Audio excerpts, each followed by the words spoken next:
Yo, yo, what's going on, everyone? Dan the Glassman here. You're watching the Glassman's World, and we're about to do a little morning glass session here. I'm not even sure what we're going to work on, what we're going to make. Um, I've been watching a lot of different glass blowing videos on YouTube, watching a lot of how-to videos, a lot of cool demonstrations, new techniques and things. Um, I'm trying to remember if there's any new techniques that I wanted to try out that I had seen recently.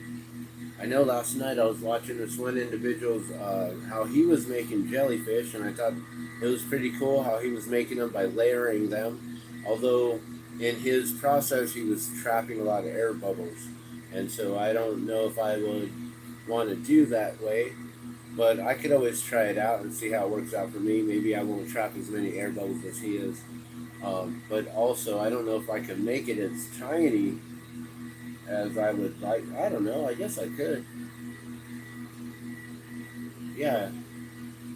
You know, what's interesting is that he's just he's taking a lot of time to encase color, and he could simply just push the color into the glass and then stretch it and make a lot of real tiny tentacles that way. Huh.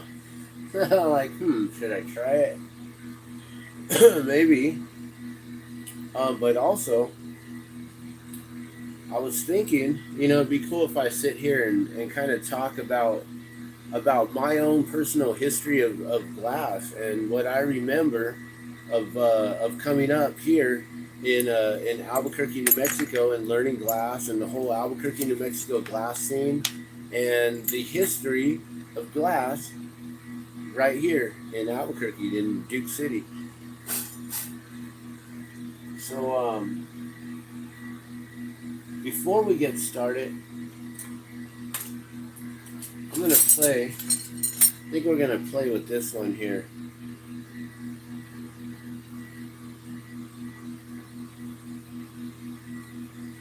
I don't know what I want to do with this. Maybe I can encase it. Just turn it into a marble or a bunch of different marbles. That'd be kind of cool. So I got this rod here. So this is actually officially, let me check. Yeah. This is officially the last rod that I have to work with, besides all the scraps that I have. So I'm going to teach y'all how we use scraps and build up a whole bunch of a rod from a bunch of scrap. Then we got like this here, big old rod. We could use a smaller punty for that, definitely. So let's get started here. I'm just gonna start working, and while I'm working, I'll just tell you a little bit. So I got started blowing glass in 1995, right here in Albuquerque, New Mexico, by an individual, a well-known individual. He goes by Brian Bentley Glass. A lot of people know Bentley Glass, know his fuming techniques, know his just know him, his personality, and just have known him for many, many years.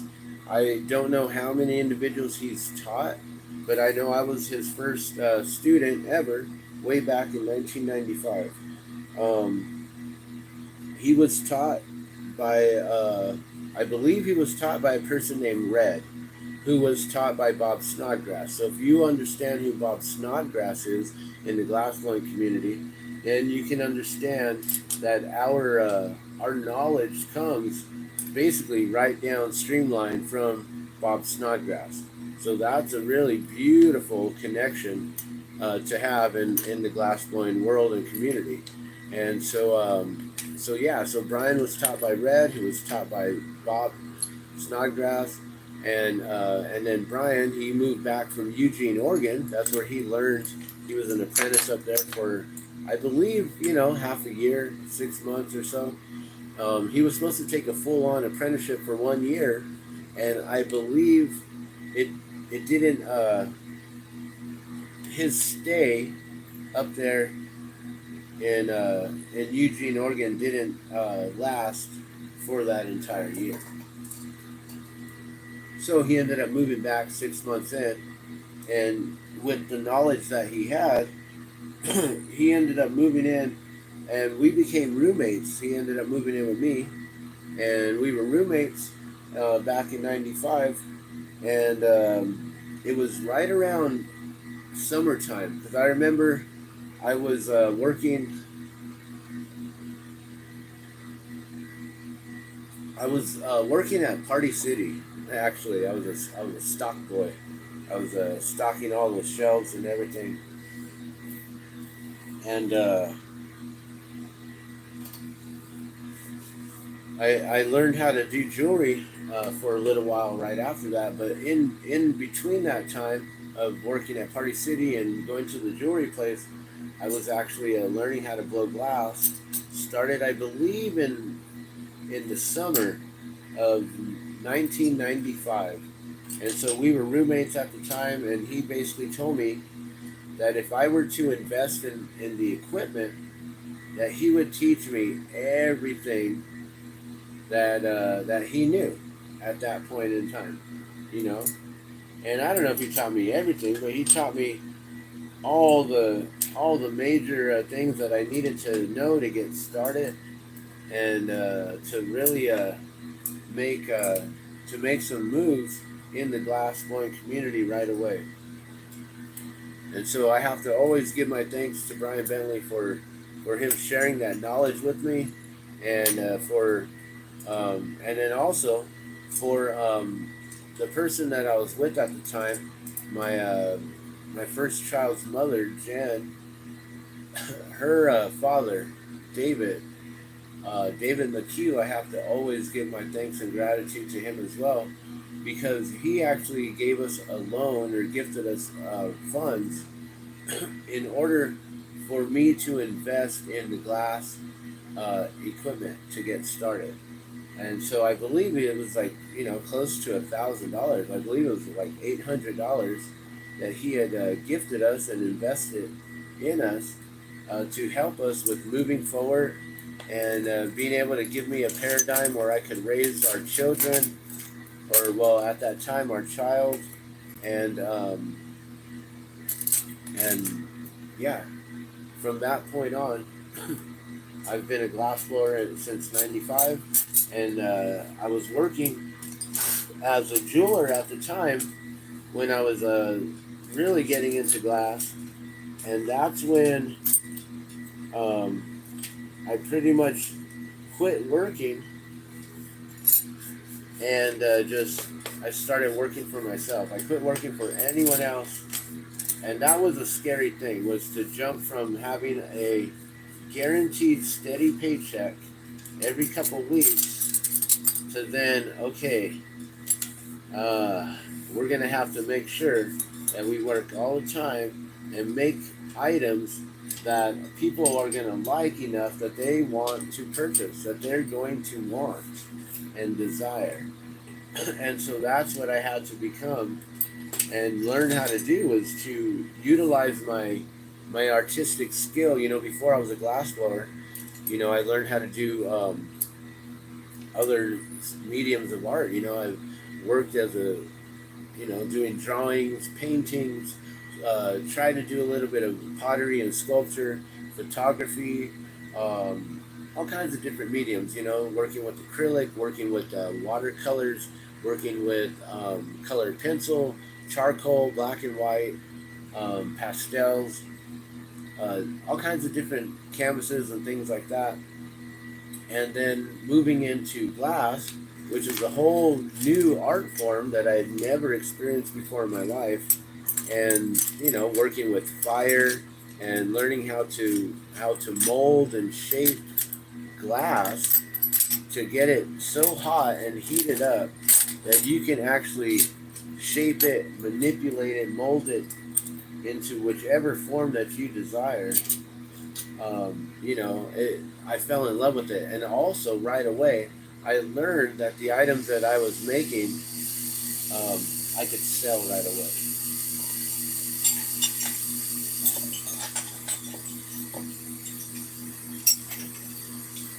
Alright, so right now what I'm doing is I'm grabbing a whole bunch of these scraps here, and we're gonna attach them all together and form new rods that we can then use, because I'm completely out and I don't have time to make it to the glass supply to Gray Matter Glass. That's where I get most of my glass from locally here in Albuquerque. Gray Matter Glass. Thank you, Doug. And thank you, Travis, as well, for always helping me out when I go shopping for new supply. And hopefully I'll be in soon. I know it's been a while, and I do need to get a lot of new glass. So I need to make some money here, make some investments, and get some new glass. Alright, so we're going to wipe these using the Norwex OptiCloth. We're going to get them really clean, really, really good. I highly recommend the Norwex OptiCloth. That way you don't have to use Windex on cleaning all your glass and everything like that. It really works really, really well. And if you need a lid, like if it's super dirty and you need a little bit of water, you can always get the EnviroCloth, and it'll really get all that dirt and gunk off. You know, if you have any. You know, there's some individuals who got sweat problems in their hands, and so when they blow glass, their ends tend to be like, you know, they just get sweaty and grimy.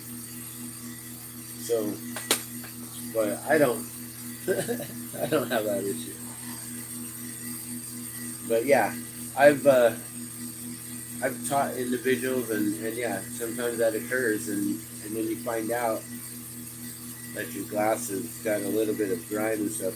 And so when you're teaching blowing glass and stuff, you know, it's always important to, what I do is I always have them buy their own materials, so then they're not using mine. You know, and then I'll, you know, if they need some colors, of course they're welcome to like scrap colors and scrap glass, things like that. So when I first started blowing glass in 1995, I was taught by Brian Bentley.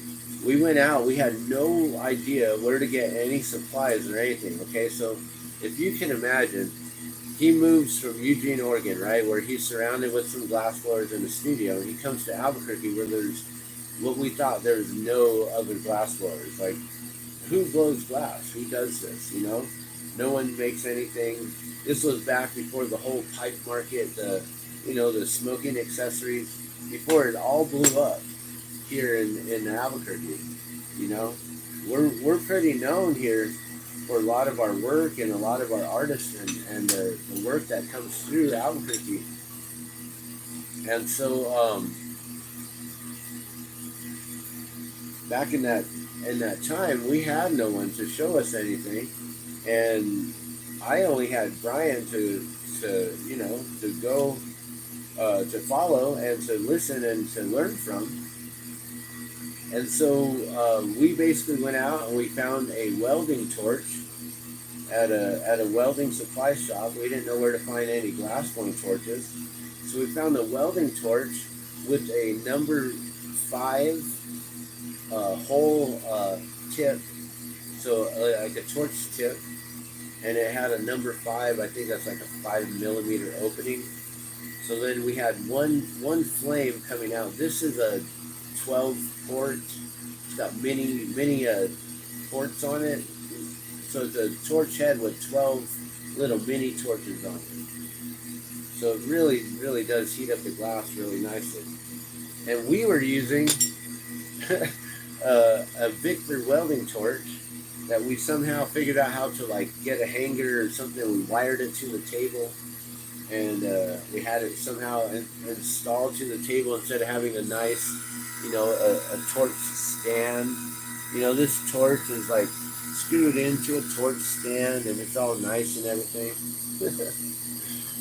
And so we had all this like crazy equipment, we use carbon graphite tools, for the bowl pushers, and maybe need a marble mold or something like that, or the pad, the marbing pad that I have on the table here, the 6x6 pad here.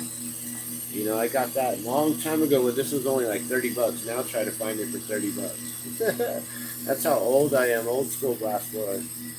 And so, yeah, back in the day, we didn't know where to find any equipment. So we were getting like brass tools for bowl pushers and using, I think we started with using pliers. And instead of using long tweezers, which I like these because they spring open, I would have to use pliers where, I don't know if I have a set of any tools. Like, I'm right here in my shop, so sometimes I have tools playing around. But, yeah, I would have to, like, hold it in a way where I'd spring it open. Like, it was all weird. And so, yeah, I had to learn on welding equipment and using equipment that wasn't the proper stuff. And we were using like metal tools instead of carbon graphite tools. So maybe some of our first smoking accessories and jewelry and things, maybe they were cracking more often than they should have. Also, with the 800 bucks, you know, there was no way we were able to afford a kiln or anything like that, right? So we didn't have a kiln. So we were using perlite or vermiculite. I think it was vermiculite actually. We're using vermiculite in a metal trough, and we had it on a heating pad or some kind of a hot plate. And that's how we would cool down our stuff. We would put it in a warm vat of vermiculite instead of kilning everything. So weren't able to make very elaborate things right away. You know, nowadays when glass blowers get in, they got brand new kilns with garage doors. Like, I don't even have a garage door still. You know, I would love to have one.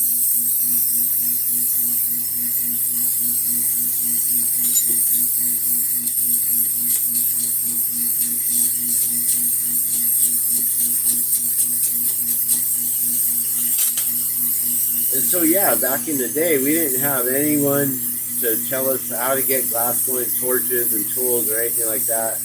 I think there was one place called North Star Glass who had color glass, and then there was a place in Golden, Colorado called Glasscraft, and they had a bunch of glass supplies available, and they sold North Star, but we didn't know that at the time, and we ended up finding a scientific laboratory, like on Wyoming and like by the Air Force Base.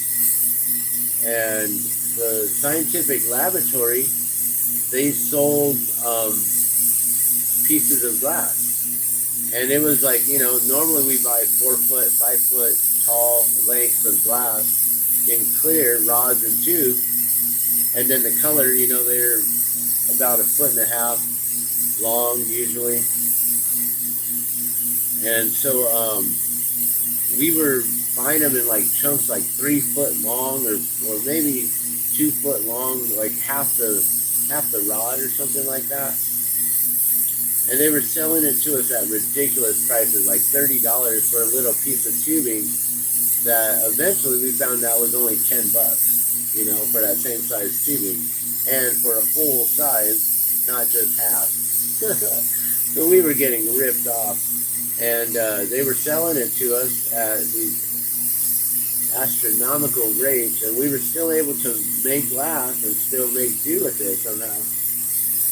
But we were only doing fuming, so we only had gold and silver to fume with, and we didn't have any colors when we first got started. So we were working in clear glass and only gold and silver fuming. So we really learned how to fume our glass, you know, and how to make layer upon layer. You know, do silver, and it'll give you that kind of yellowish tint, and when it colors in, it gets a nice blue hue, and maybe you'll get some like silvery whites to it, and then the gold, you know, it looks pinkish in tone, but then when it colors in, you get these like really nice greens. And then if you, you know, you can mix and match them. So then you can do like gold and silver, or silver then gold, or you can do gold, silver, gold, and then you can start layering clear glass on the different layers to trap in the metals while the rest of it's not being trapped, and it creates like all kinds of different lusters and effects and everything. So we really had our fuming game in when we first started working and learning how to blow glass. And then, you know, we had techniques like very simple techniques like the wrap and rake techniques. Learning how to do mushrooms was the very first thing, you know, like gathering glass, like what I'm doing right now, heating up the tip, you know, getting this tip from being all weird and rounding out the whole entire thing. You know, like this tip, we definitely need to round that up before we can melt these together and fuse them into one piece of glass. So then we have a whole entire rod again. I'm going to try to make this, you know, about 2 feet long if I can. Maybe not that long. Maybe like close to 18 inches. And then we have a good portion to work with, and we can make some, whatever, jellyfish or marbles. And I was thinking, you know, it'd be cool while we're talking about glass, maybe we'll go through some real quick demonstrations.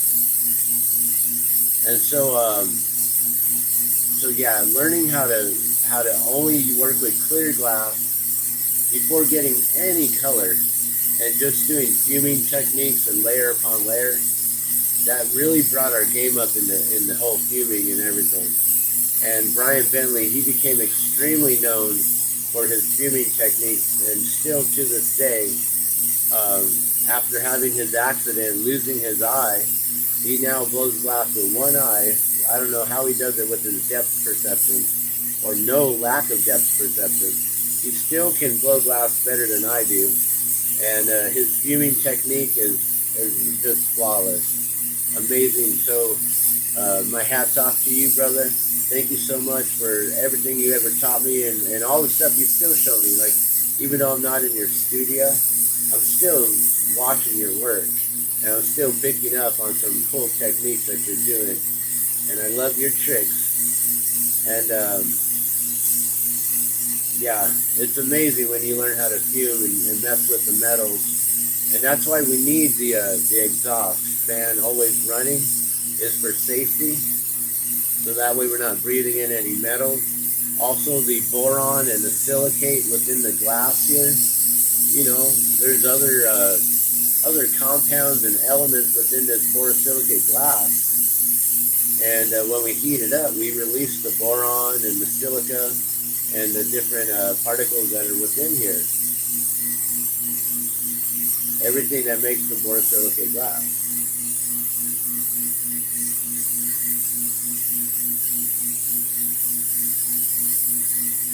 And then when you and then we looked on into the yellow pages, or the white pages, probably the yellow pages, which many of you young folks don't know what yellow pages or white pages even are. But they were phone books, and we used to have our phones. This was before cell phones, guys. This was when we had beepers. We had pagers on our hips, and we were cool. And so before the wireless phones were all popular and everyone had one, you know, even our 4-year-old nowadays has one. We had white pages and yellow pages. In the business section would give you a listing, and so you could look up different categories. So if you were looking for antiques, you know, that was all alphabetized in the front of the book in the A category, right? If you were looking for zebras, then you'd have to go all the way to the back of the book and see who's selling zebras or who or whatever, you know.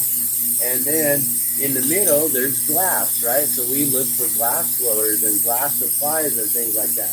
And we came across the name of Lewis Wilson. If you guys know of Lewis Wilson, he is a world-renowned glass artist who, when we met him, we found him on the white pages, or the yellow pages. Sorry, the white pages were for residential. The yellow pages were for the business. So when we found him in the yellow pages,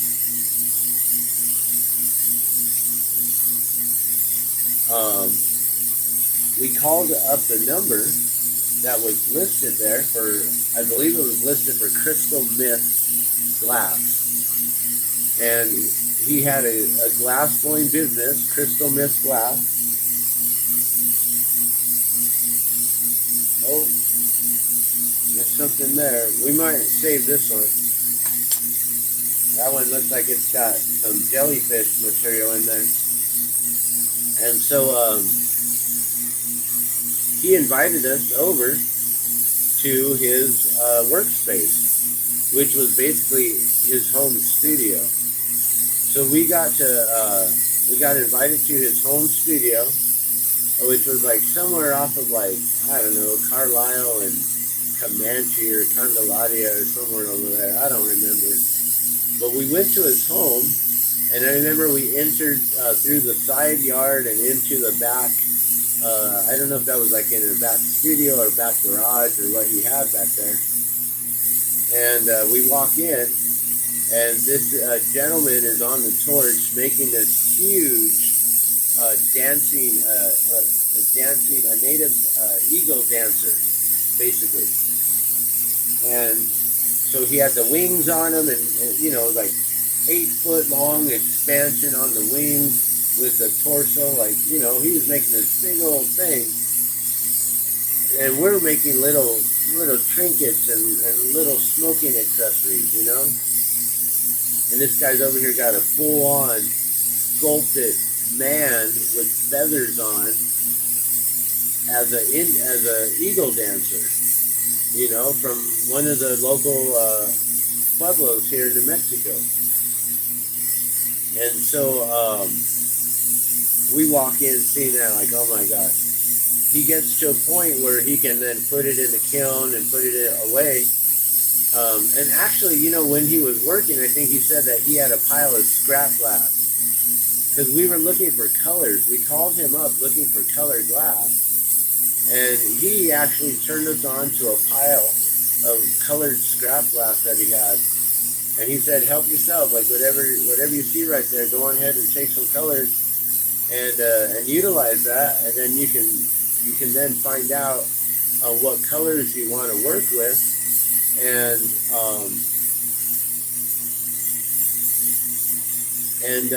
he turned us on to North Star. I think he gave us posters of North Star color and showed us like that they had this huge palette of colors and it's all available and we could order it online. And then they also had clear glass. So Lewis Wilson, thank you so much. You were a very integral part of our glass blowing experience and voyage journey. And so, yeah, thank you. And I know that you actually don't know who I am, or maybe you've heard of me, but probably don't realize that I was the individual who walked in there with Brian Bentley, because I know you and Bentley became, I think you became friends, or at least got to know each other pretty well. I know you know our friend Rashawn Jones as well, who came up a couple years later, I believe in 97, 98, and started blowing glass a few years after us. And I believe my very first student, Luis Delgado, rest in peace, brother. May God continuously bless your eternal soul. And he was an amazing glass artist, an amazing student. I taught him when he was a freshman in high school, and I was just out of high school. Maybe he was a sophomore. I think he was a freshman when I first taught him how to blow glass. And wow, he took it to a whole nother level. So Luis, hats off to you, brother. Rest in peace. And Rashawn Jones, man, you've taken glass blowing in this community to a whole nother level globally. I believe even Lewis Wilson is working with you in regards to you being able to take it to such a high level and such an advanced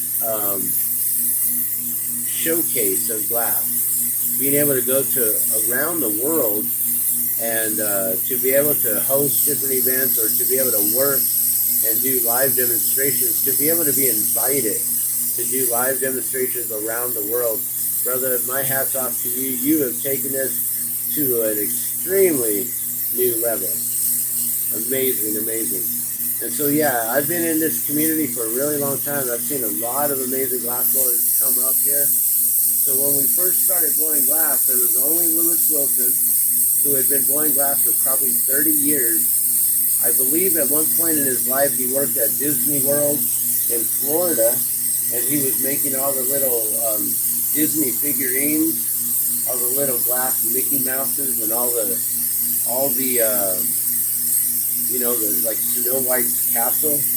When they would do the what they call stitching, they'd take a piece of rod and you would make these like little loops in glass, and you'd create one layer and you'd go around and you'd go on top of it, make another layer and make another layer, and then you'd build up this wall, and somehow they turn them into like pirate ships and big old castles and big old whatever, big old sculptures, amazing stuff. So Lewis Wilson, he worked in that field, in that sort of glass, and I'm going to actually let this cool down for a moment. Well, here, let me get this cleaned up real quick. This is a sharp edge on this end. Sometimes they can pop. So I always try to be safe. Don't want it to hit me in the lips or the mouth. I don't know why I always worry about that. But man, that would hurt. But sometimes glass will pop off when it's got a sharp edge, a sharp jagged edge, and you got to round it out. I'm just going to clean this edge off real quick. So, yeah, back in the day, there was only Lewis Wilson. And then we found out there was an individual named Robert Wade, or Waite. And he used to make smoking accessories here. And probably jewelry too, you know. And, you know, back in the day, they used to make those really, really large mushroom pendants, super huge, and they'd make them with the macrame, hemp macrame necklaces and stuff, the hippie necklaces.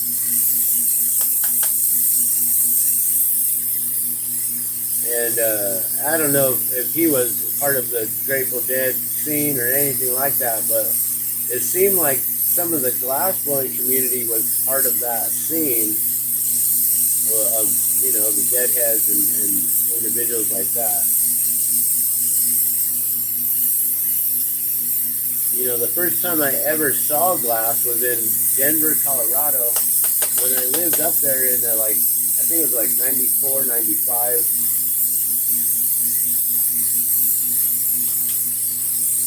Let's see, my last year, senior year, was 94, going into 90.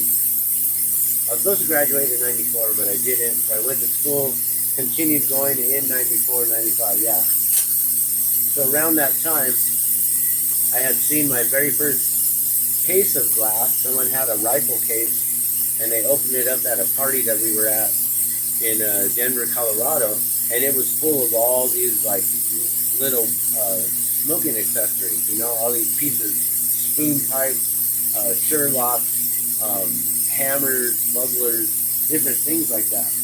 And that's when I purchased my very first one, which was a really simple, it was like just a hammer, really small. Like I could probably make one, and that'd be cool to recreate the one that I first had.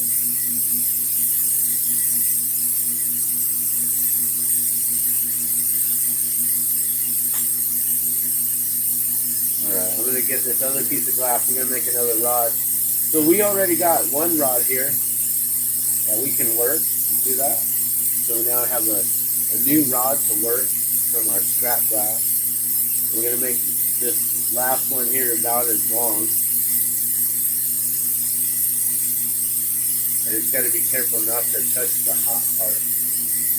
Where the first seal was. So we got our first seal down here. somewhere down here is the first hot stove. I got to make sure I don't let my hand slip up. So I got to keep it down low, which usually you want to choke up a little bit so you disperse the weight evenly. But now I got to hold all the weight onto this side. So, yeah, back in the days, there was only a few individuals that I remember that blew glass here. There was Lewis Wilson, Rob Wade or Robert Wade or something like that. And there was a guy named Jasper. And he would make these amazing Sherlocks.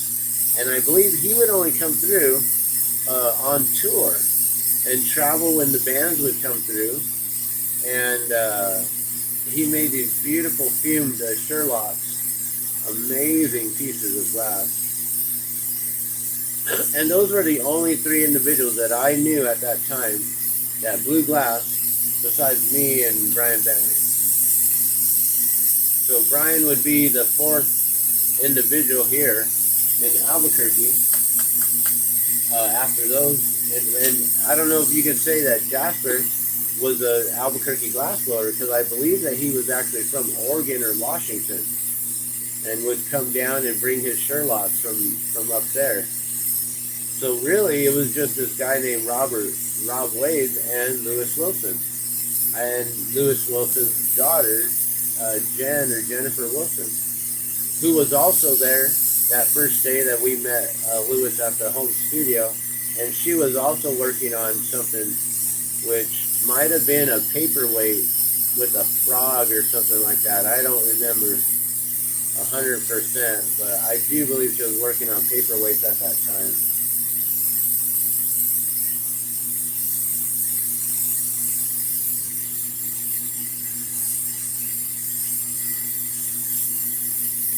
So,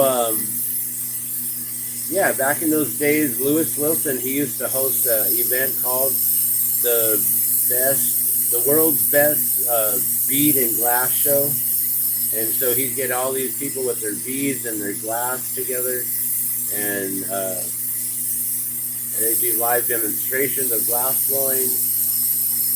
And you know, jewelers from all over would have all their necklaces and different things available, and people would have goblets on display and all kinds of beautiful glass work, and a lot of beads, a lot of handmade beads, borosilicate glass, soft glass like the bullseye and Moretti glass and that kind of stuff.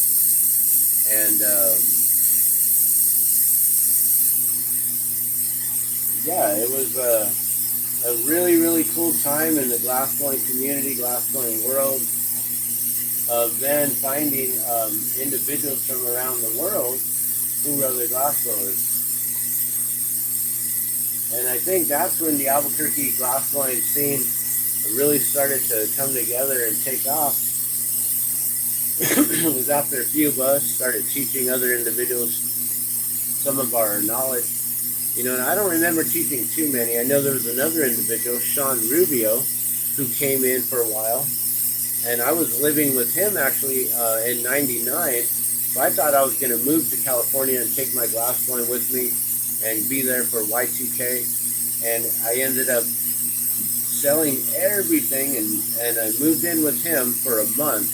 It was supposed to be 1 month. So I could make enough money to get back to California. And in that 1 month time, he had another roommate there who was a she, and we ended up connecting, and yeah, we ended up connecting and started having a relationship together. And I ended up not moving, and then we got a place and things, and stuff happened. And yeah, all kinds of interesting things happened, and why I stayed here in Albuquerque.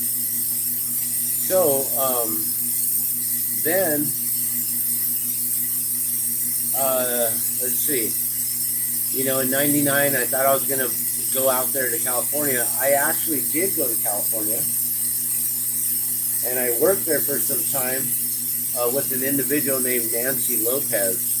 And she was an artist who was a stained glass artist and a lamp worker. So she worked in borosilicate glass, but also lamp working, um, and or in stained glass. And she was doing a grand opening, and my friend happened to be going to California at the time, and told me, hey, if you want to go and deliver some glass to her, because my mom actually gave me a business card and said, hey, I met this girl and she's doing a grand opening and she needs some glass. And I was like, oh, okay, cool. I'll send her some glass. But then my friend told me he was going to go there.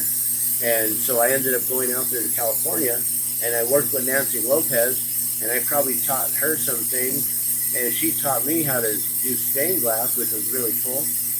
And it was the first time doing live demonstrations, and we were doing it in the Pomona Arts Colony. This was when the Pomona Arts Colony was just barely getting started, and now 25 years later, um, the Pomona Arts Colony is like taking off, and it's a beautiful event every second Saturday of the month. And so I was a part of that inception, and they actually filmed a commercial there, and I was there blowing glass, and I was making a big old, I was basically putting pieces of glass together, these big old pieces of glass, and showing off and making this huge chandelier, which I never finished. I thought I was going to come back to Albuquerque and go back and start blowing glass there, and life took me on a different route. So then, um,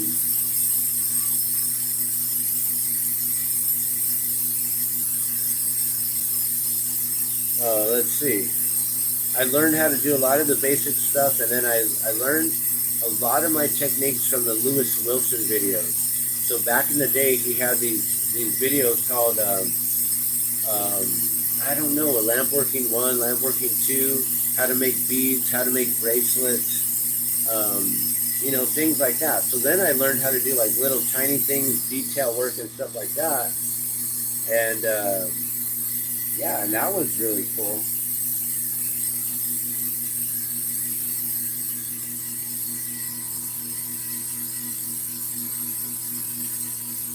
All right, so we're gonna at least make something here real quick. I don't know what. I want to get one of these rods ready to go. I'm gonna move this one over. We can work on this one. I think this is a cool one. Gotta be safe. All right, cool.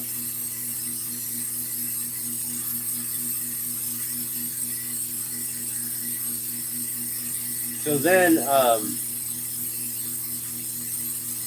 I ended up staying here through Y2K, and then ended up getting a place with that female at the time, and I already had a daughter in '95. My child was born the very first year that my very first child was born the first year I started blowing glass. So as old as my child is, that's how long I've been blowing glass. But I started before, a few months before. So my child was born in December, and I started that summer before in like June or July. And I don't remember exactly, so I just say like, as soon as summer hits, then pretty much that's my glass blowing anniversary.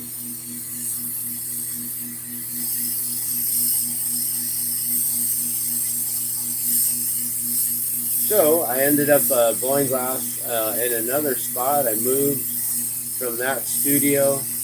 At that studio also, where I was staying in Sean Rubio's spot. That's where I got connected with Family Productions and Family and Cosmic and Three-Sided Hole and all kinds of important individuals in my life still to this day. And so when I was there blowing glass, I also watched a video called "It's Just a Demo" by Robert Mickelson. And Robert Mickelson, I don't know how many years he had been blowing glass at that point, but he was making these elaborate goblets that are like 18 inches tall, and they go for like $5,000-6,000 on the minimum, and then up to like $20,000. And so his artwork was just amazing, beautiful. He did this thing called the Grawl technique, which I've never tried. You have to do a sandblasting technique where you have a layer of thick color on the bottom, and then you coat it with a thin layer of powdered glass on top of that, and then you etch or sandblast through that thin layer to get the relief from underneath. And he was doing these beautiful techniques where he would do cut out an image that he would print out, a sticker, put it on, and then he'd have these beautiful images on the glass. The Grawl technique, something I still have not done to this day. But I did try to replicate one of his goblets back in '97. I remember that. And that was a feat. Amazing goblet that I made. And it was just big enough to where when I put it in the kiln, it went, and it sat right on top of it. It went, and I was like, oh. And as soon as I lifted the lid lifted up, and the goblet just went bloop, and it broke. It was like, no, 8 hours, I believe it took me, 8 or 12 hours that day. But I learned how to do a beautiful goblet. It was amazing. So Robert Mickelson, thank you for doing that video.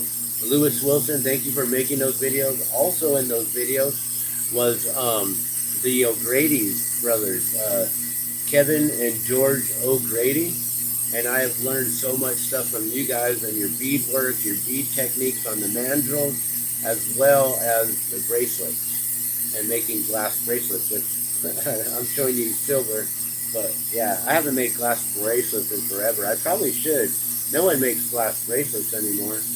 And you can sell those for upwards like, $100 and up. And theirs were, oh my gosh, like 200 to 2,000.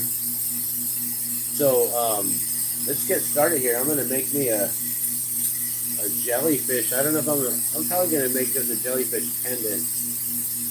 Since I don't have any pendants, I got to make a lot of jellyfish. So let's get started here. Make a jellyfish. Do a quick jellyfish demonstration. So this is a ribbon cane that I've already pre-pulled. I don't know if you can see the details in there. There's blue on the outside of white. The white has basically been flattened and the blue drawn on the outsides and then twisted up. So it's a ribbon within the center of the clear glass. And I'm going to pull this really small to like a 1 millimeter, little tiny 1 millimeter rod.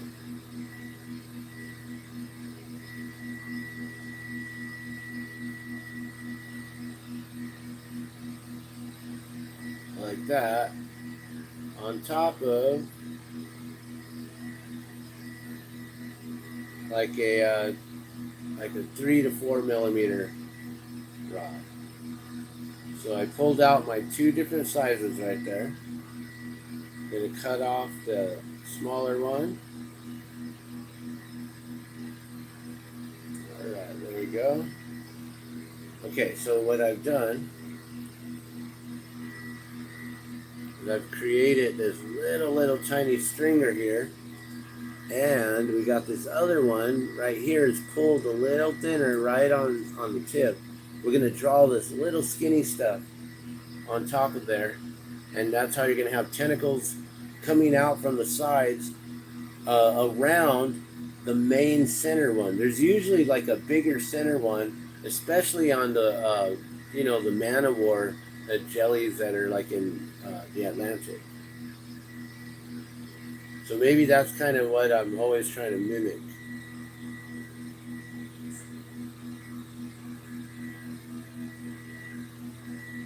But then you got to draw these around that whole entire rod of the ribbon cane, the center ribbon cane, with these little tiny 1 millimeter rods going around it about, I don't know, maybe five times, maybe 6, to get all the way around the whole thing. So then you draw those little tiny things on that tip right there. And now we got to smooth it out. We got to melt it down and everything. And We need color. We need a good piece of color.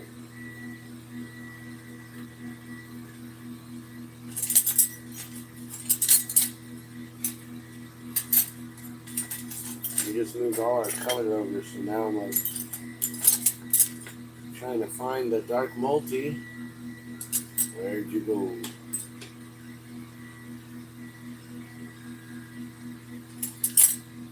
Aha. Alright, so then we get this dark multi right here. And this will be the head or the bell of the jellyfish.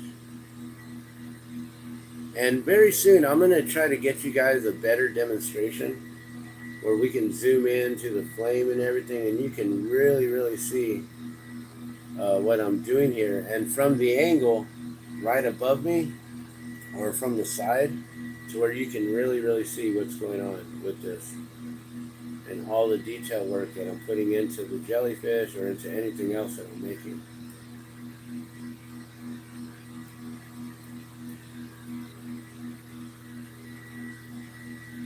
So now I've got those little tiny tentacles wrapped around that center one, and I am melting them all down so it's all become one, right?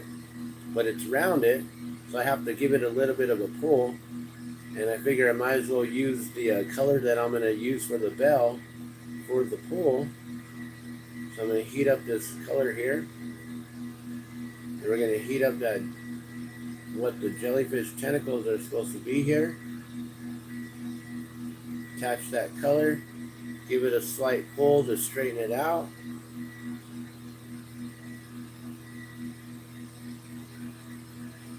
Because now we're going to basically do the mushroom technique. And I probably should have done a quick mushroom demo first, but we're just going to make a jellyfish because I want to. And because I need to make jellies. Alright, so now we got a little bit of color, that dark multi, right on the tip there. And we pulled that out right there, that little part right there to stretch it.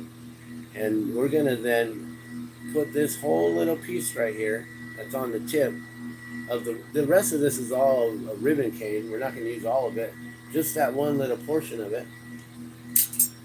And now we're going to force it into the clear rod here. So we're going to heat up the tip and get it molten to where we can just force it in.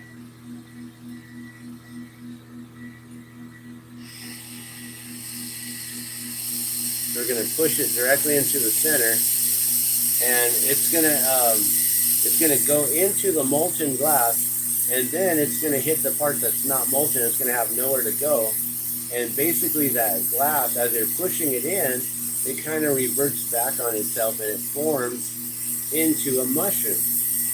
But being that I've drawn tentacles on this, it's not going to be a solid colored mushroom. This is going to be a jellyfish. And so you have to learn how to make a mushroom first before you can jump into making jellyfish. And you have to learn how to make a ribbon cane first before you can make a jellyfish. And before you make a ribbon cane, you first have to learn how to make a latticino cane or a twisted cane and all that. And the jellyfish, you know, this is actually something that I taught myself. I don't believe I've seen anyone else make a jellyfish. I started making them around 2000. And it took me till about 2008 to perfect them. And then around 2009 or 10, I was selling them to the Albuquerque Museum, the Albuquerque Aquarium gift shop. And they were there being sold, I think, for like $39 or $49.99 in the gift shop.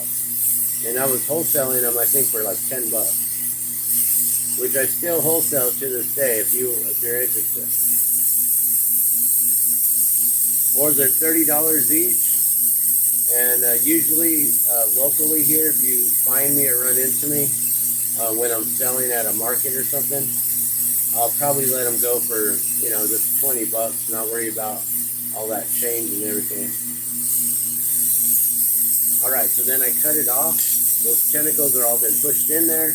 they had nowhere else to go, so that dark multi formed a bell for the jellyfish, and now there's an air pocket in there from pushing all that in there, and I got to get that air pocket out.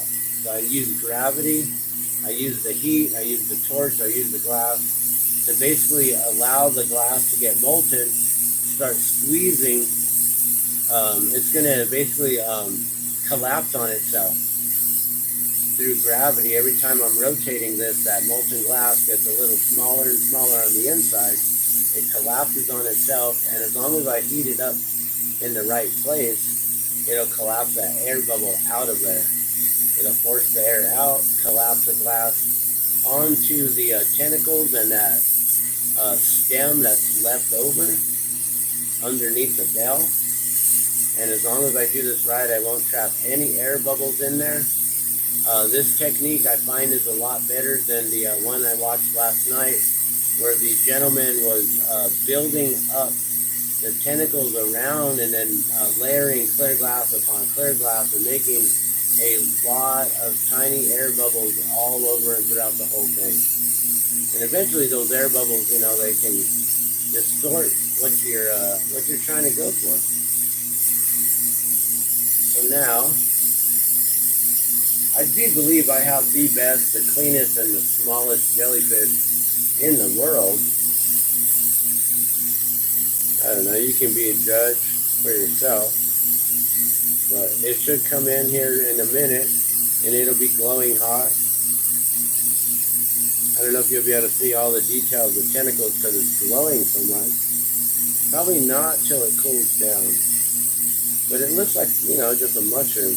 But really, there's all kinds of little spiralies and things in there. All right. So now, I see there's one little piece on here that I don't like, a little, I don't know, it looks like a dust particle, or like maybe it touched something. And it gave the glass a blemish. So I'm going to remove the blemish. And now that's going to be the back side. We're going to heat this up. We're going to flatten it on this side right here.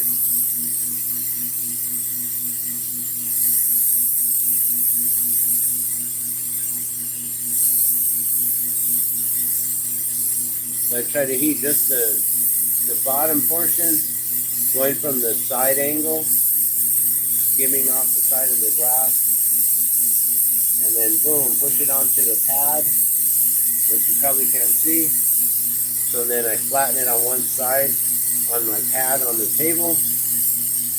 We're going to add blue to the back of that.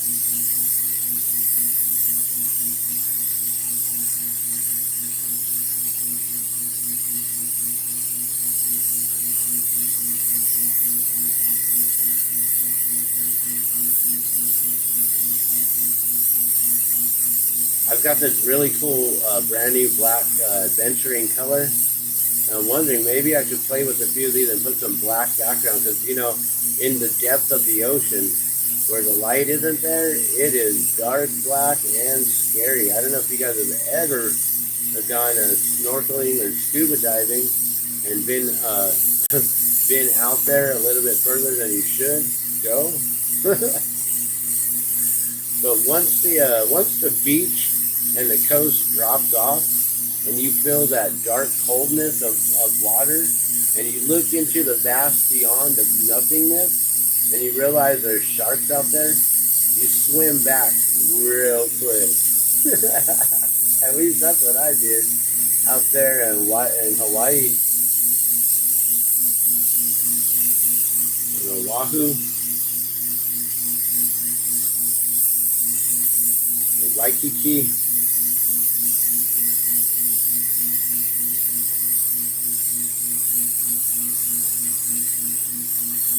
Or Honolulu. Is it Honolulu? Is that the beach there? Alright, so then I put the blue on the back side there. Make sure it coats the whole back and then pull it upward.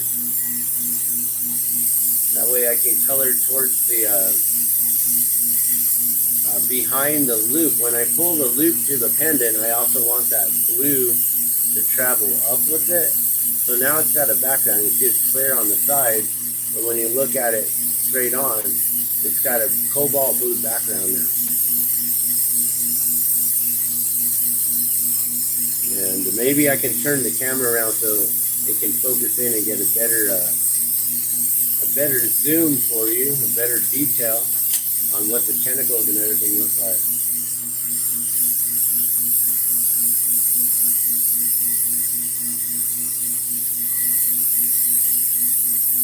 So now I just got to melt the cobalt down.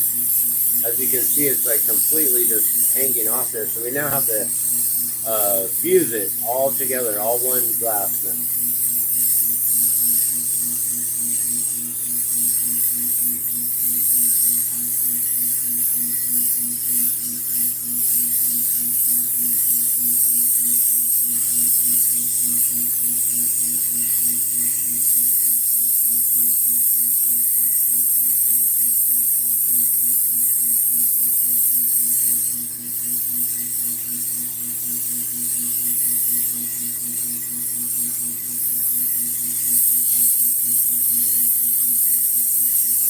All right, then I get the paddle here, so I can flatten the back side of the cobalt. And at this point, I got to be extremely cautious and careful not to flatten it and push the cobalt to one side or the other. I got to really do this nice and flat. So I'll look dead on, add it directly at me, and push it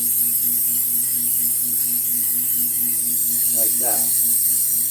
So then it's all flattened, all one piece of glass. You can see. We'll heat it up again. We'll make sure it's nice and molten this time.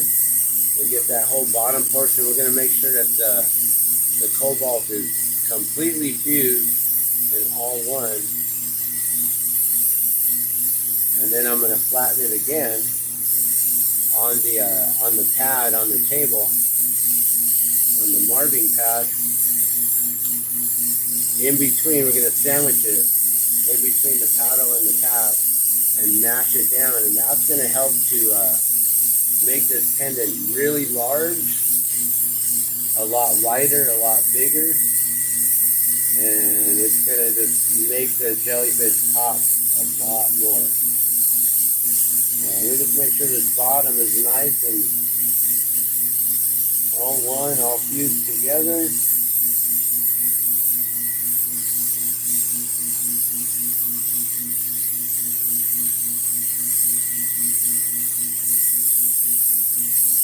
Alright.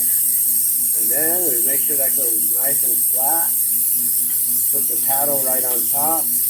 And being that we put that heat on the back side, the front should not flatten it. It shouldn't flatten if you do it correctly. So now we're going to have a front rounded lens, a flat back, and it's a lot bigger, a lot wider than it was just a moment ago. And if the front gets flattened at all or anything, you can always go in and heat that up to bring it back round again. Unless you want it flat, you can also make it entirely flat on purpose. However you like to make your pendant. So this is how I'm showing you how I make mine.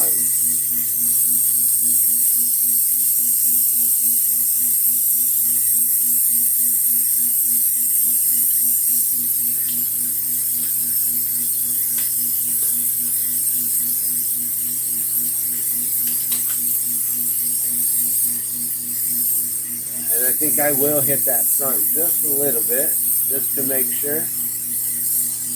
Get that nice and round.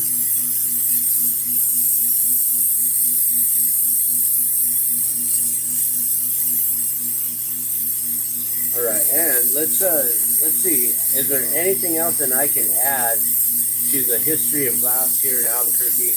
At one point in time, around 2008, 2009, I was working at the South Broadway Glass Studio with Niles Mallman, And I don't know when Niles started blowing glass, how he got started, who taught him, but he has become a pretty well-known artist in many mediums and pretty well-to-do and stuff. And I don't know if he's making much glass these days, actually.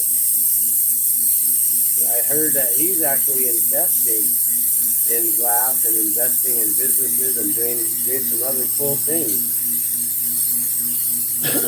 So now that's flat on the back, rounded on the front, jellyfish inside. We're going to take this off.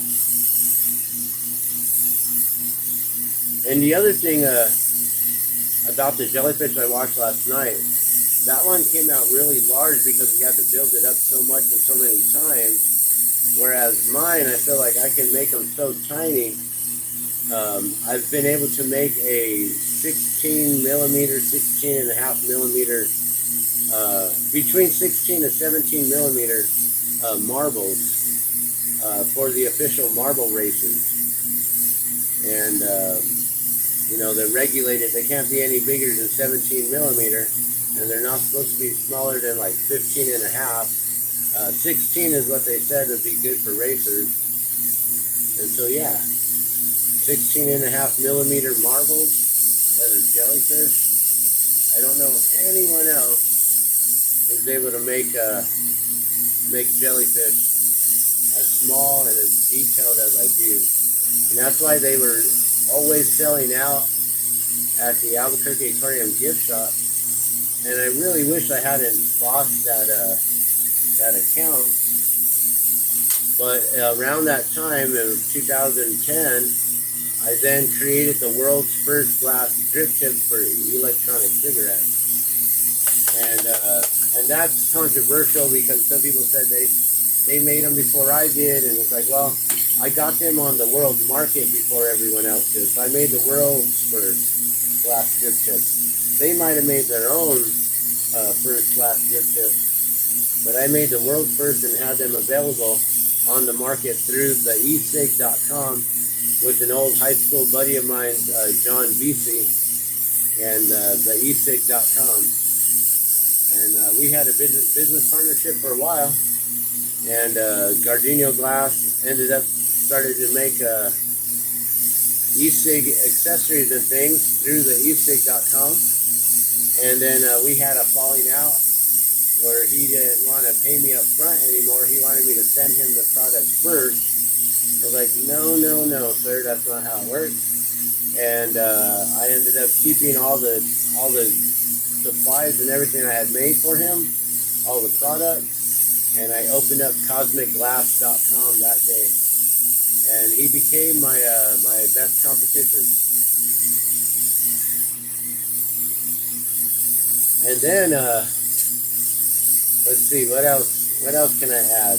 GardunoGlass eventually started making the drop of water in 2017, where I have now gifted out 3,808 glass water drop necklaces to water protectors, individuals that I've met throughout my journey, throughout my time, who have dedicated their lives to protecting water in some way or another. 3,808 individuals have been gifted so far.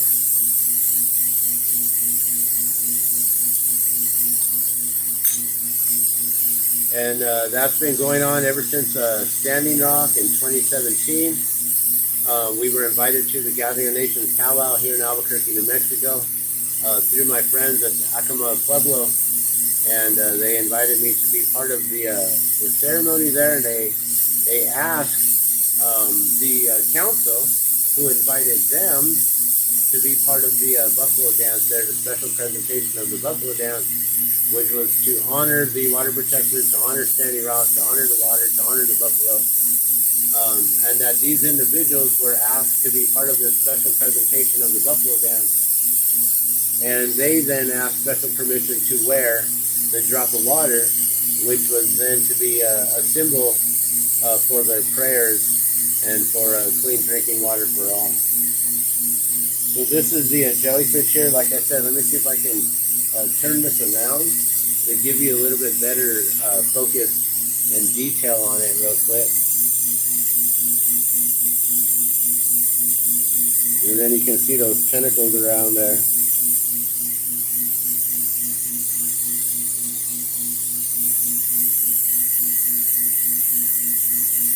And that one isn't the cleanest. I can do a better one.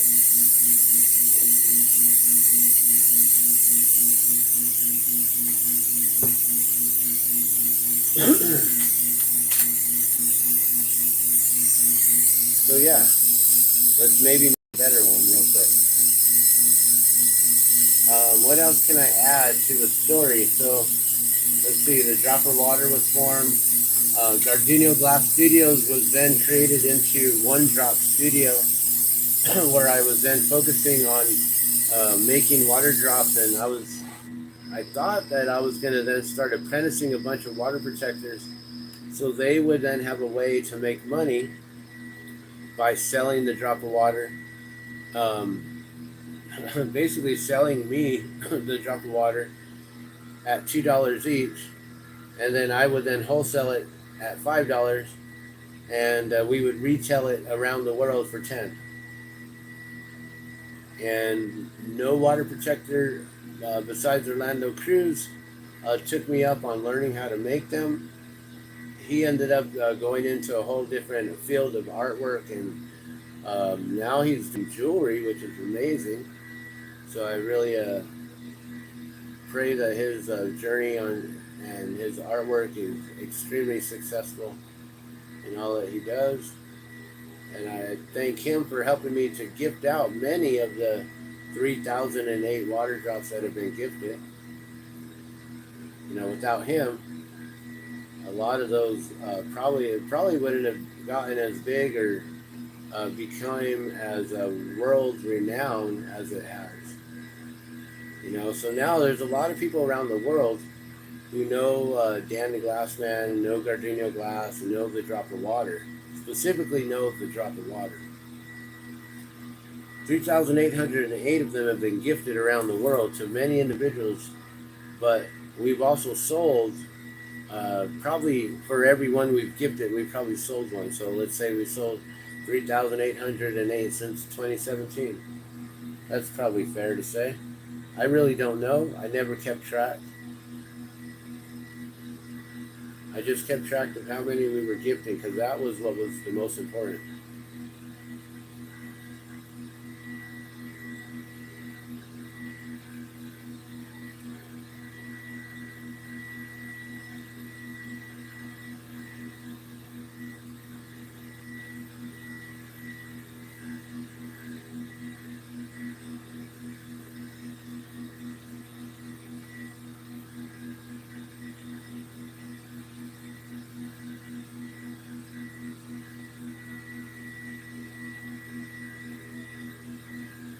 Okay.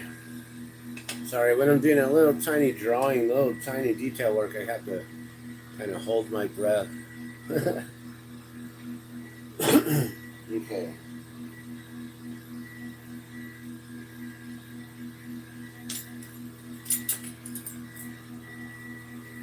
So yeah, the Drop of Water is around the world now. GardunoGlass is known through the Drop of Water.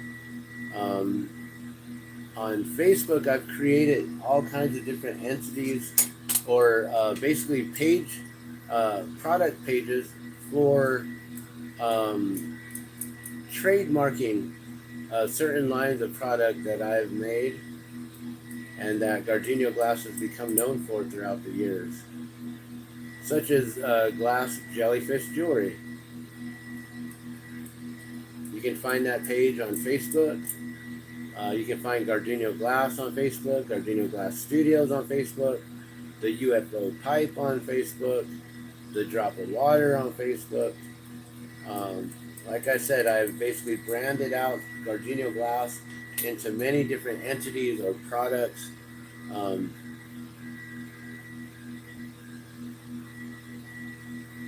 and we've become globally known through the drop of water. And now we're getting known through glass balloons. If you look up my glass hot air balloons, you can see the Best of Show ribbon right there on my shoulder, right above me. And I had won Best of Show last year at the Expo New Mexico State Fair in the creative arts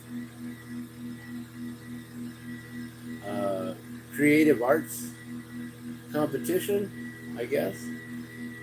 And I won Best of Show, I believe, in my category of glass.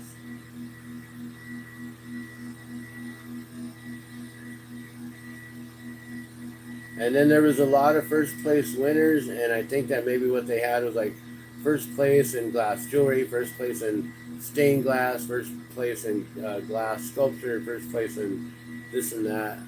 And I won first place for a collection of hot air balloons that I made that represent the first the first original 13 hot air balloons from 1972, all made in glass. These are the balloons that started off the Albuquerque International Balloon Fiesta 51 years ago. And so I made a dedication, a tribute to the original 13, and that collection won the Best of Show. So now I'm getting known for my glass balloons around the world because I am the only glass artist that replicates hot air balloons by taking the cards here like this, and then making a hot air balloon to basically be replica of it. And this one I can do a lot better. It needs more blue behind that background. But yeah, that's the 50th balloon, and it's missing detail because there's some detail that you just can't do in glass. But yeah, all these cards, all these balloon cards right here are all potential balloons that I'll be making, all in glass. And a lot of them are also custom orders and custom requests that I need to make for next year. And also on Glass Balloons on Facebook page, Glass Balloons or Glass Hot Air Balloons, I have a bunch of orders I need to get to as well. Okay, let's get this jellyfish made real quick, and then I'll probably stop here and take a break. We're already an hour and 20 minutes in. That's long enough for me. Time to go get some breakfast going. All right, so we're going to get this molten and push it in again and create another jellyfish. So let me see if I can wrap up anything else here. Any other individuals, students that I've taught. Luis Delgado was my first student. I also taught an individual who went by the name of Caterpillar, and his name is actually Freddy Perron, and I believe he has become an amazing glass artist, known for many different things now, and doing some beautiful work as well. I'm trying to think, what other glass artists do I have that have actually like taken it out there and beyond? And I also haven't taught too many. There's not too many other individuals that I've really taught that have taken it out there and become known. Sean Rubio, he was known for glass for a while, and he was taught by both Brian Bentley and myself.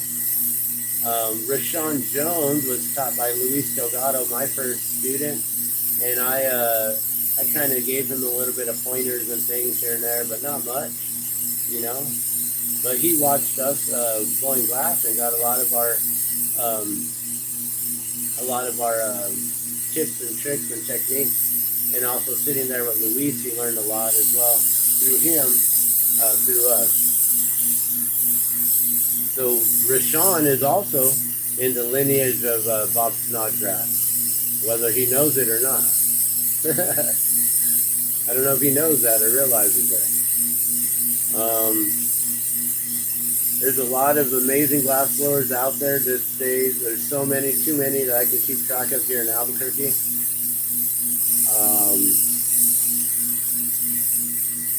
and so many out there in the world, you know, including in the soft glass industry as well. Not just borosilicate glass or lamp working, but there are some amazing soft glass workers who work in the furnace and do offhand glass with the, you know,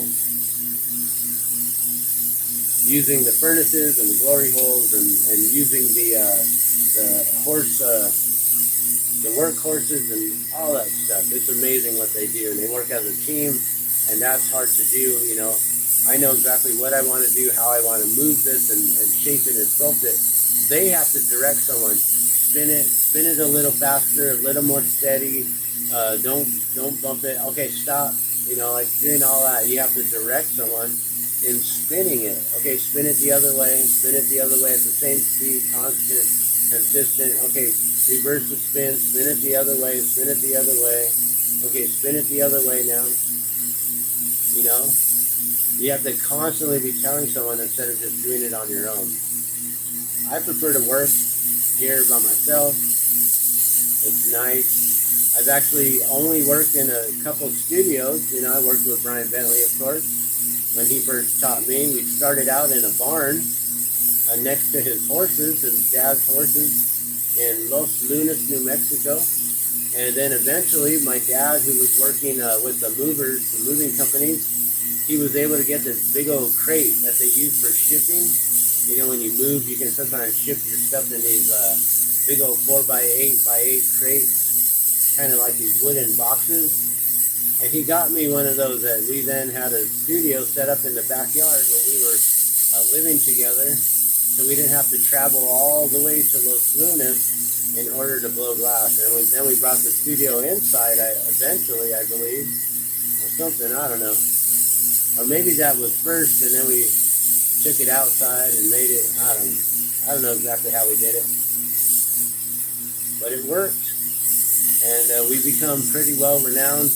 Bentley, he's got a bigger name than GardunoGlass, that's for sure.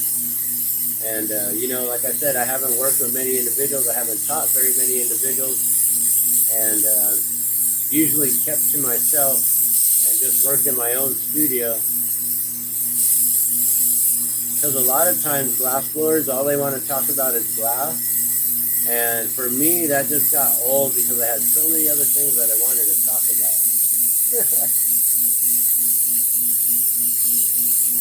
But today we're trying to keep it all in glass. Doing my best.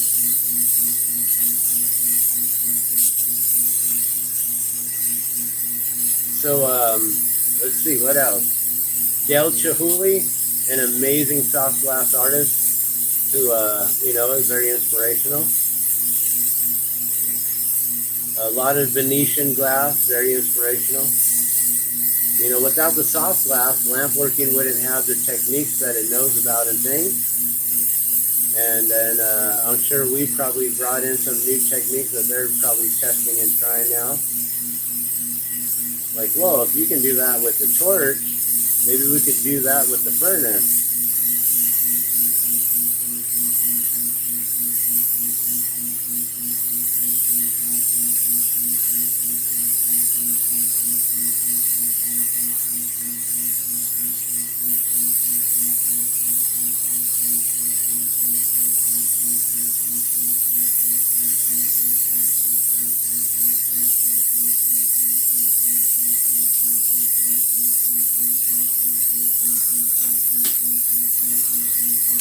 Trying to think anything else that I can add to the story here. So when I first got into glass, it took me about a year before I really was comfortable with honing in my craft and being able to show it off to the general public. You know, I showed it to friends and family members, of course. They always wanted to buy necklaces or Christmas ornaments or different things that I was making. And at that time, I was also making Fimo clay and Sculpey clay, basically polymer clays, and doing jewelry and making beads and hemp macrame necklaces and bracelets and things like that. And all kinds of other stuff. I expanded out into so many different things. We even had like dog leashes, guitar straps, backpacks, overalls, photo albums that were covered with a beautiful hemp material, and you had it was all poofy and cushioned and very beautiful, and all made in hemp. We expanded out so much stuff. It was awesome. So I was known as Hemp and Clay, then it was Hemp Glass and Clay, and then I became GardunoGlass. I started wholesaling to many shops around here in Albuquerque. The Zone Enterprises was probably one of the biggest accounts that I had, where I would make 100 peanut pipes every week, and that was at $5 each. So I was making $500 a week, $2,000 a month on just that account alone. In the beginning of blowing glass, I was making good money, and so that's why I didn't continue making paintings or doing sculptures or trying to be a different type of artist. Once I noticed that the glass was in high demand and people were actually purchasing this at wholesale at these prices and at these increments constantly, it was a no-brainer to just put my time, my money, and my energy, my life into glass. And that's why to this day still I've raised my family on glass, with glass, and been able to do this. I've taught several individuals. I teach at $30 an hour, and if you buy blocks of time, then it's a lot cheaper. But $30 an hour is my going rate for learning how to blow glass. And I do a crash course on how to make a mushroom pendant, where you'll come in for 1 hour. I'll show you how to make a couple, 2 or 3 of them. The first one I'll do real quick. The second one I'll kind of walk and talk through.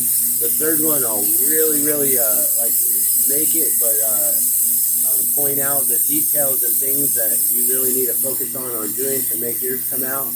And then for the rest of the hour, you have the opportunity to try to make yourself your very own. And if it comes out, then you get to keep it as well as a souvenir. And I will do my best to make sure that it does come out, and that you get to keep a souvenir. So that's a cool thing. So for $30 you get a souvenir, you get an hour time with me to hang out, blow glass, learn how to make a cool little mushroom, and then it actually gets you hooked to where then you're like, well, okay, how much for a longer period of time? How much for a few hours, 10 hours, or 100 hours, or what? You want to become an apprentice, or what? What's the actual journey? You want to do it as a hobby? You want me to teach you how to market yourself and turn it into a career and make money with it? Like, when I teach you, then I teach you all the marketing strategy and everything as well. It's not just about blowing glass with me. Do you want to become an artist with it? You want to take it to the museums, the galleries? You want to take it to gift shops? You want to just become an instructor as well and learn some basics and then get people started in the basics? There's certain things like that we can hone in. You want to be a jeweler and just make jewelry? Do you want to become someone who makes paraphernalia and smoking accessories? Do you want to be someone who makes nothing but marbles, right? You want to make only jellyfish? Jellyfish that's more advanced, so you pretty much have to know how to blow glass already. And then for $300, I'll give you a one-on-one time on making jellyfish and really honing in on them. Because once you learn how to make these, you're going to make that $300 back so quickly, it's not even funny. So glass is a very lucrative thing if you're able to put the time and energy into it. Me personally, I love that it's given me the opportunity to spend more time with my family and to be able to work when I need to be able to make the money that we need to for bills, and then spend more of my time with the family. But I've been thinking recently, I kind of need to get us a little bit ahead of the game here, put a little bit more time and energy into this, and the times when they're away sleeping. When my first child was born, I blew glass at like 9 o'clock at night when my baby went to sleep, and I'd stay up till like 3 or 4 o'clock at night in the morning, I guess. And then, here, let me show you that one there. That one looks a little bit better. Here, we'll turn it around to give you a little bit better of a view here.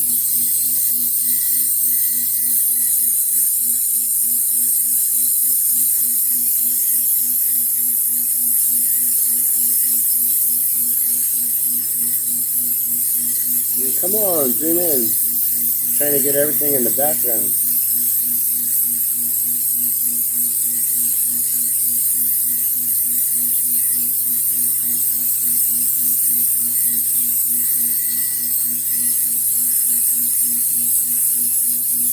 Alright, whatever. I'm trying to show you. That one came out really nice too. So this is going to be the last one. I'm going to try to finish up the story here. I think I've pretty much covered all that I need to, all the lineage here that I knew of. I would love to actually start to interview a lot of glassblowers and find out, like, okay, who did you teach?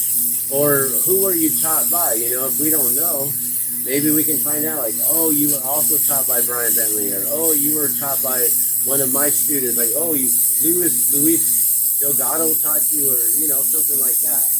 Like, oh, Rashawn, like, he taught you, we'll find out, like, who shared the most knowledge out, and where did that knowledge all come from, Like, I don't know if Rashawn actually knows that he does have some knowledge from the lineage of Bob Snodgrass. But there you have it right there.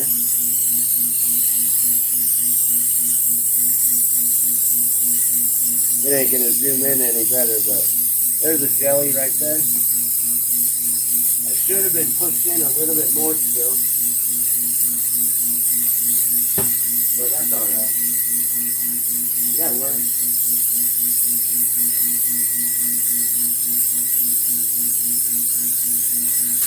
All right. I think I'm pretty much done here, guys. For now, I'll probably jump on the torch here in a little while, maybe throughout the day. Get some more stuff made. I do want to make a lot more jellyfish because I'm completely sold out. I think I might have one or two, but to me that's like I'm sold out. I need at least 20 of them on my rack so I can really sell them well, yeah, and just make some more beautiful marbles too coming up soon. I have to get on the orders with all of the hot air balloon requests. So you guys that are waiting for orders, please forgive me. We had to get through the holiday season and everything. I know some of y'all wanted to get them done by Christmas, but I was overwhelmed with the orders I had, and I was able to get those ones out, and I couldn't get everyone else's out. Then I needed to take a break for a minute because Christmas, New Year's, a little overwhelming. So now I'm getting back into things here. So we'll get started with the balloons. We'll get them into the Albuquerque Balloon Museum gift shop soon and have them there. And then also get them out dispersed through Discover Balloons in Old Town. I got to call her and see if she needs more. I'm sure she sold out on that dozen already. And yeah, we'll find out who needs balloons and who's ordering custom balloons off the cards or photos. And if you have any custom requests, you can just comment below. Let me know that you got something you'd like me to try to make. I don't make big pieces though. Remember, I make jewelry and I make little tiny trinkets and little tiny things, accessories and stuff like that. I don't make big pieces anymore. So other than that, and mostly jewelry. So come at me with as much jewelry. I would love to be challenged. Other than that, I think we're done here. Be sure to check out the live from before this on the new evidence of the Miami Mall situation and things went on there. So that's pretty cool. And that's about it. I'm going to let y'all go, guys. Love and blessings. You guys have a beautiful day. I hope that I covered a lot today in the whole history of glass here in Albuquerque. If I didn't list your name, I apologize. If you were here and part of the Albuquerque glassblowing community in those times with Lewis Wilson and Rob Wade, and I don't know if it was Rob Wade or Rob Waits. I don't know if it was Waits. I think it was Rob Wade. And if you were part of this community back in those days, please let me know. I would love to give you the credit for it. And I'm sure you probably showed me a thing or two. Let me know if I've showed you a thing or two. Let me know if I taught you some things and don't even realize that maybe you taught, that I am possibly one of your teachers or mentors in the glass scene here. Other than that, uh, we'll get into some Glassblowing 101, how to blow glass, how to make things. I'm just, like I said, we're going to get a better angle here where I'll have a tripod set up. Basically, it's going to be a microphone stand set up, and we're going to have you guys set up in a way to where you'll basically be like pretty much right over my shoulders here and looking directly into the torch as if you're working.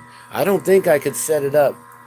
Wow. Actually, nah. You know, the camera would probably get in the way and get too hot. But check this out. I could, theoretically, wrap you guys around my torch here. So I'm only using that one. So if I don't mess with these knobs, I could technically set y'all up on the torch. That's crazy, but you guys might be getting in my way here. But look at that. That's a crazy view. That's like right on the torch, but to the side, because the camera angle would have to be more over this way. Like, could I actually set you guys up?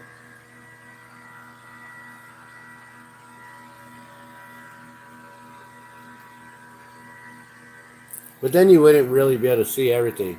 I'd like you guys to be at an above head angle like that, to where then you guys could see from above me, and I could just be right here.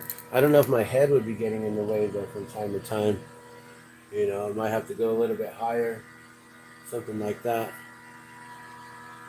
But that's the angle that I'd like to get you guys, and then do some real demonstrations and show you how to get into glass blowing on the real simple things, you know. And then we can get into more advanced stuff with the personal lessons and stuff like that. But other than that, I'm done. I'm gonna let y'all go. If I can think of anything new that I forgot, I'll comment below, or I'll put in the description of. Maybe I'll type out. I don't want to type out the whole transaction, the whole transcribe the whole thing. But yeah, that's it. Let me know if you're into glass blowing. If you want to get started in glass blowing. If you actually just got started. If you're new to glass. How many years you've been, like, let me know where you're blowing glass, who taught you, how long you've been in it, what you specialize in, what's your favorite thing to make. You know, some people specialize in, all I do is wholesale, all I do is whatever they order. You know, if they order this, I'm going to make that. You know, or some people are like, no, I just want to focus in on jewelry, and that's what I do. You know, some people working in memorial glass and putting cremains into glass, that's another thing I do. You know, people make all kinds of stuff. Knitting needles. I made knitting needles before. Doing all kinds of dab accessories and smoking accessories. Of course, that's one of the biggest things. And jewelry, which is so crazy. I don't even have any jewelry on today. It's so weird. I feel naked. All right, but I'm going to let you go. Love and blessings. You guys have a beautiful day. And comment below if you have any questions or you want me to cover anything specific. Like, you want to learn how to make mushrooms, you want to learn how to make two-color mushrooms, you want to learn how to put dots on your mushrooms, you want to learn how to make jellyfish, you want to learn how to make sculptures of different things, sea life, aquatic things, turtles, how do you do inside-out work, how do you do implosions, how do you do marbles, how do you do wigwags, all kinds of techniques. You let me know. Goblets, vessels, bracelets, beads, mandrels, whatever it is, you comment below. Let me know what you'd like to learn, and I'll do my best to cover it all. All right. Later. Have a good day.